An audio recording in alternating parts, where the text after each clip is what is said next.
Ma sœur prétentieuse a poussé ma femme enceinte dans les escaliers en guise de plaisanterie. Mes parents ont pris son parti et ont menacé de me déshériter si je portais plainte, alors je leur ai montré l'importance que j'accordais à leur héritage. Je suis âgé de 32 ans et j'ai toujours mené une vie discrète, en me concentrant sur ma carrière, ma maison et, surtout, ma femme enceinte. Ces derniers mois, elle et moi étions sur un petit nuage, à préparer une petite chambre, à accumuler des vêtements pour bébé et à imaginer notre avenir. La grossesse nous avait encore plus rapprochés et nous avions commencé à organiser de petits rassemblements familiaux pour partager notre bonheur. Le week-end dernier, nous avons invité mes parents et ma sœur cadette pour un brunch informel chez nous. Le programme était simple, servir des crêpes et des fruits frais, discuter dans le salon et leur montrer les dernières échographies. Ma sœur est arrivée en retard, balançant son sac à main sur le canapé comme si elle était chez elle, et levant les yeux au ciel devant la déco. Elle avait toujours été gâtée, s'attendant à ce que tout le monde se plie en quatre pour elle. J'ai tenté de maintenir une ambiance légère, ignorant ses remarques sarcastiques sur la taille de notre télé ou sur l'aspect basique de nos meubles. Mes parents ont bien remarqué son attitude, mais n'ont rien dit.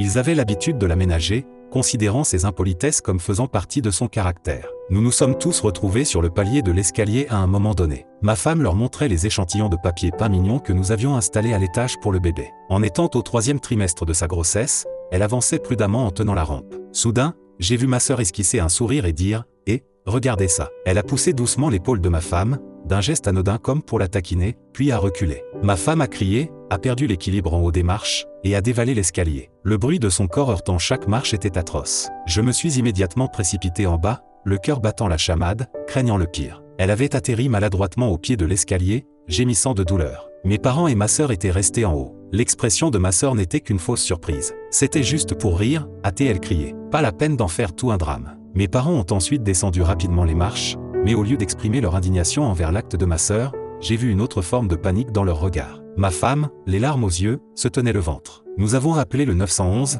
et les ambulanciers sont arrivés sans tarder, l'emmenant sur une civière. J'ai pris place à ses côtés dans l'ambulance, priant pour que notre enfant aille bien. Des heures plus tard, un médecin nous a annoncé que, selon toute vraisemblance, le bébé allait bien, mais que ma femme était couverte d'ecchymose et devait se reposer. J'étais à la fois soulagé et fou de rage. Ma sœur avait poussé ma femme enceinte dans les escaliers et avait qualifié ça de plaisanterie. Comment quelqu'un pouvait trouver ça amusant? Lorsque j'ai appelé mes parents pour les confronter, leur réaction m'a estomaqué. Ta sœur plaisantait seulement. Tu exagères, m'a lancé mon père. Ma mère a ajouté, ne gâche pas tout avec des histoires de procès ou de drame.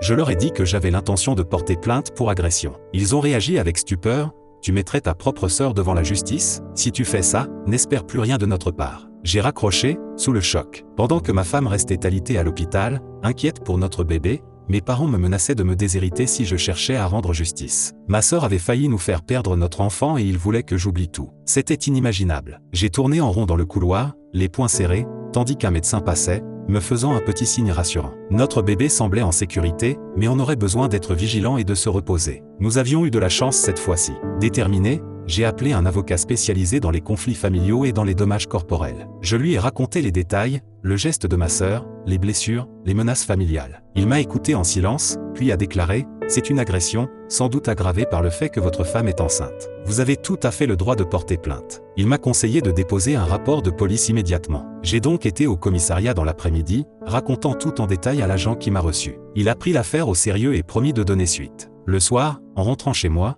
j'ai trouvé des messages vocaux de mes parents. Leur ton était passé du déni à l'orgueil. Réfléchis à l'héritage familial, disait mon père. Toutes ces années passées à t'élever, ne gâche pas tout pour un malentendu, ajoutait ma mère. Ils insinuaient que si nous poursuivions, nous serions coupés financièrement et déshérités. Ils avaient toujours brandi l'héritage comme une carotte, en croyant que j'y tenais assez pour passer outre mes principes. Mais j'avais un bon travail et une vie stable. Je n'avais pas besoin de leur argent. Je voulais seulement la justice et la sécurité pour ma famille. Depuis son lit d'hôpital, ma femme m'a regardé dans les yeux. Fais ce que tu dois faire. Protégeons notre enfant et nous-mêmes, quoi qu'il en coûte. J'ai serré sa main, plus décidé que jamais. Cette fois, les exigences absurdes de ma famille se heurteraient à un mur. Quelques jours plus tard, je me suis rendu au poste de police pour rencontrer l'agent chargé de l'enquête. Ils avaient interrogé ma sœur, qui n'exprimait aucun remords. D'après l'agent, elle prétendait que c'était un simple jeu entre frères et sœurs et m'accusait de réagir de façon excessive. L'agent n'a pas été dupe. Pousser une femme enceinte dans un escalier n'est pas une plaisanterie, mais une agression pouvant relever du crime, et ils allaient transmettre le dossier au procureur.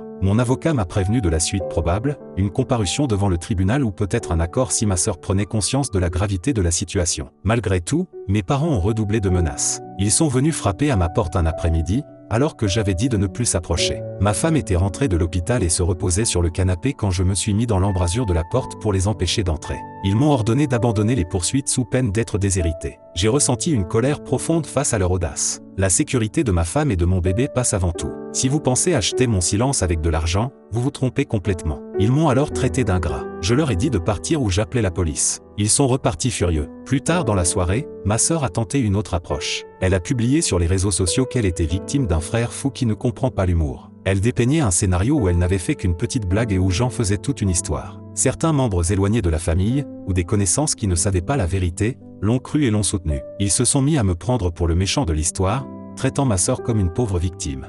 Elle a déformé la vérité en disant que ma femme avait mis en scène sa chute pour l'incriminer. Mon sang n'a fait qu'un tour. Heureusement, ma femme et moi n'avions rien à cacher. Notre ami, qui a été témoin de son comportement, a publié une réponse calme, soulignant ses mensonges et rappelant qu'on avait appelé une ambulance immédiatement. D'autres personnes, connaissant l'attitude de petite princesse de ma sœur, sont intervenues, et en peu de temps, elle a supprimé son poste. Sa tentative de manipulation publique s'est retournée contre elle. Mon avocat m'a conseillé de garder mon sang-froid et de laisser la justice suivre son cours. Il a dit que les procureurs ne se laisseraient pas influencer par le drame sur les réseaux sociaux. Nous avions les dossiers médicaux prouvant les blessures de ma femme, des témoignages, et les propres propos de ma sœur. Mes parents ont essayé d'user de leur relation discrètement, contactant de vieux amis de la famille dans le milieu juridique, espérant faire annuler l'affaire. Mais aux États-Unis, agresser une femme enceinte est pris très au sérieux. Le procureur a porté plainte sans hésiter, annonçant qu'il viserait une condamnation. Une date d'audience a été fixée. Ma sœur a paniqué, me laissant des messages affolés, « On est de la famille. Tu ne peux pas m'envoyer en prison. » Mes parents m'ont proposé de payer les frais médicaux pour qu'on abandonne les poursuites, mais leurs pots de vin sont tombés dans l'oreille d'un sourd. Ça suffisait comme ça. J'ai compris que couper les ponts était la seule solution. Ils se croyaient intouchables, brandissant l'héritage comme une arme.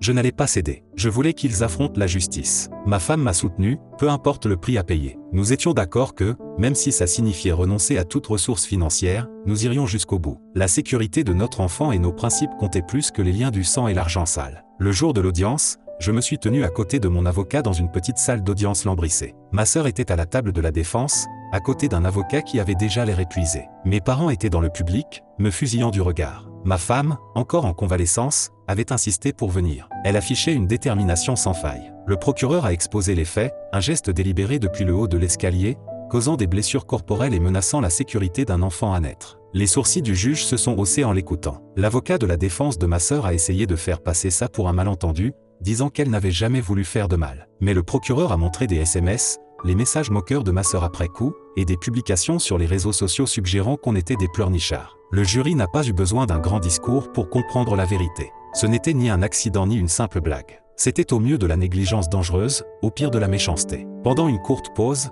mes parents ont tenté un ultime coup désespéré. Ils se sont approchés de mon avocat dans le couloir, proposant une somme conséquente pour qu'on laisse tomber l'affaire. Mon avocat a refusé. Je ne céderai pas. Il ne semblait pas comprendre que leur tentative d'intimidation et de corruption ne faisait que renforcer ma détermination. Après toutes ces menaces et ces manigances, les laisser s'en sortir sans conséquence aurait été trahir ma femme et mon enfant. De retour dans la salle, le jury a rendu un verdict de culpabilité. Ma sœur a été reconnue coupable d'agression grave. Le juge a fixé une date ultérieure pour la peine, mais la prison était une éventualité. Mes parents ont pâli, choqués que leur influence ne suffise pas à la sauver. En partant, ma sœur pleurait, « C'est ta faute ». Je n'ai même pas répondu. Elle s'était elle-même mise dans cette situation. Dans les semaines suivantes, mes parents ont tenté de me joindre, présentant des excuses et disant qu'ils ne se rendaient pas compte de la gravité. Je n'ai pas décroché. J'ai bloqué leur numéro et coupé tout contact. S'ils croyaient que j'allais leur pardonner et tirer un trait après qu'ils aient voulu me forcer à abandonner les poursuites, ils se trompaient lourdement. Pour la première fois de ma vie, j'ai compris que parfois, les liens du sang peuvent être comme des racines vénéneuses qui nous étouffent. Les couper était la décision la plus saine. Ma femme et moi avons poursuivi notre route, nous concentrant sur son rétablissement et la naissance à venir. Nous avons renforcé la sécurité chez nous et expliqué à nos connaissances que nous ne voulions plus de contact avec mes parents ou ma sœur. Sans leur héritage, nous allions tout de même prospérer à notre manière. Nous avions l'un l'autre et notre futur enfant, bien plus précieux que n'importe quel héritage entaché. En y repensant aujourd'hui, je vois une ironie cruelle. Mes parents valorisaient plus l'argent et l'image de la famille que l'humanité. Ma sœur pensait qu'elle pouvait s'en prendre à quelqu'un pour rire sans conséquence. Tous ont dû faire face aux retombées de leurs prétentions. Nous en sommes sortis plus forts, sachant qu'on s'est battu pour ce qui était juste. Quelques mois plus tard, notre bébé est né en bonne santé. Ma femme avait parfaitement récupéré de la chute et l'accouchement s'est passé sans problème. Mes parents ont essayé une dernière tentative de manipulation en disant que si je ne retirais pas ma plainte contre ma sœur, mon enfant ne connaîtrait jamais ses grands-parents. Je leur ai dit qu'il avait de vrais grands grands-parents du côté de sa mère qu'il aimait sans condition et que c'était très bien comme cela. Si l'histoire vous a plu, n'oubliez pas de commenter, de vous abonner et de partager. Nous postons une nouvelle histoire tous les jours.